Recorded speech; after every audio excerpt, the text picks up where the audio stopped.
17 Agustus, hari ini kemerdekaan Indonesia dan banyak banget lomba-lomba yang kita mainin. Salah satunya ada lomba yang nggak pernah luput, hilang, nggak pernah ketinggalan, yaitu lomba makan kerupuk. Nah, penasaran nggak sih ceritanya gimana?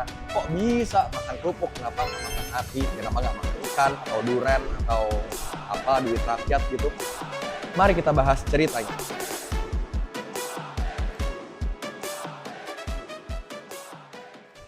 Kerupuk sendiri merupakan makanan yang udah akrab banget sama lidah orang Indonesia. Dan uniknya, kerupuk ini dibuat dari bahan limbah. Tapi bukan limbah plastik atau limbah apa. Biasanya limbah ikan atau udang atau cumi yang tidak laku dijual atau sisa-sisa pengolahan. Tapi jangan khawatir buat kaum vegan, ada juga kerupuk varian yang menggunakan tumbuh-tumbuhan seperti kerupuk beras ataupun emping. Uniknya, setiap bagian dari Indonesia memiliki varian kerupuk sendiri. Misalnya, kemplang yang ada di Palembang dibuat dari kantong iri. Dan kalau kalian mau tahu, kerupuk ini tersebar juga di seantero Asia Tenggara. Jadi, ini bukan makanan eksklusif orang Indonesia. Nah, berdasarkan kitab Serat Centini, kerupuk sendiri sudah ada sejak abad ke-18. Namun, diduga sudah ada sejak abad ke-13 atau abad ke-15. Berarti sejak zaman Majapahit kira-kira. Kok bisa? Karena pada zaman itu sudah ada teknik pengeringan dan penggorengan. Ada juga catatan sejarah dari Dr. Rupius. Orang ini adalah seorang ahli botani yang tinggal di abad ke-17 di Ambon sana, mengatakan bahwa ada satu makanan yang kriuk-kriuk digoreng biasanya dan dijadikan cemilan.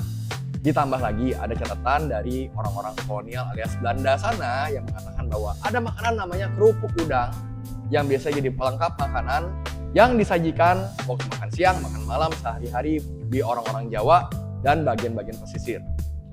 Balik lagi ke lomba makan kerupuk. Kok bisa orang Indonesia pakai kerupuk buat lomba? Kita mesti balik dulu ke zaman pra-kemerdekaan. Zaman itu orang Indonesia ngeliat permainan orang Belanda. Namanya, bentar, kontak dulu. Namanya Cook Happen. Cook Happen ini adalah lomba atau permainan anak-anak yang menggunakan kue. Kue yang namanya On Beach Cook. Tolong koreksi kalau lafalnya gue salah karena gue bukan orang Belanda. Nah, permainan ini menggunakan kue si On Beach Cook ini tadi dan digantung.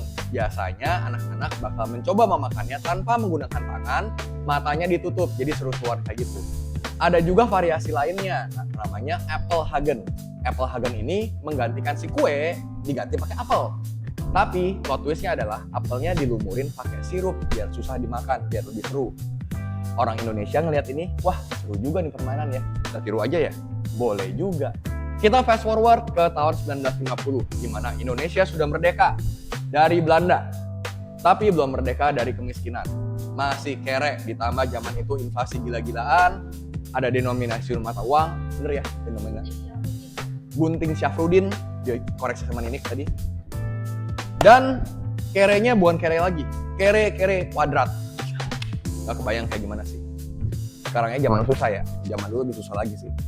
Nah, waktu mau 17-an kayak sekarang, orang Indonesia pengen merayakan dengan gegap gempita. Tapi pertanyaannya, duitnya dari mana? Ada yang ngomong, kita pakai lombanya si orang Belanda deh, nih gimana nih? Ada yang nampar, goblok, kere kita kue dari mana? Ada yang ngide, pakai kerupuk aja, kan mureh. Boleh juga, seru juga tuh, bunyinya asik, kriuk-kriuk gitu kan.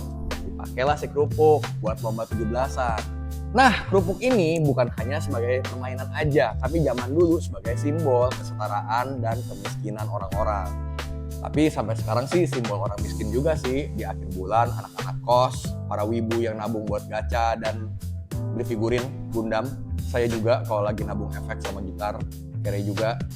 Zaman itu simbolnya seperti itu. Tapi di zaman modern ini, kerupuk bukan jadi makanan orang miskin aja. Dari orang miskin sampai orang kaya.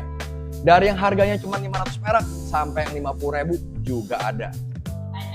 Cepeceng juga ada juga, yang gue nggak tahu itu mahal dari mana. Masih menggunakan bahan yang sama, bahan limbah juga olahannya. Biasanya ikan-ikan yang bukan nggak kejual sih, tapi lebih daging udah diambil buat makanan lain. Sisa daging nempel, dikerokin, dikumpulin, jadi kerupuk. Tapi memiliki satu makna yang sama, buat jadi pengingat bahwa kita pernah susah, kita pernah kere, kita pernah dijajah, kita pernah berjuang. Sampai sekarang pun kita masih dijajah dan berjuang. Bedanya kalau dulu company sama Jepang, Bedanya kalau sekarang pemerintah. Makanan yang ironis, yang harusnya makanannya jadi lebih baik, tapi masih jadi simbol kesetaraan, jadi simbol kita tetap harus berjuang dalam hidup di zaman yang susah ini. Sekian dari saya, pakai kerupuk MBG-nya. Jangan lupa, merdeka, selamat ulang tahun Indonesia ku tercinta. We gonna see you on the next video. Bye-bye.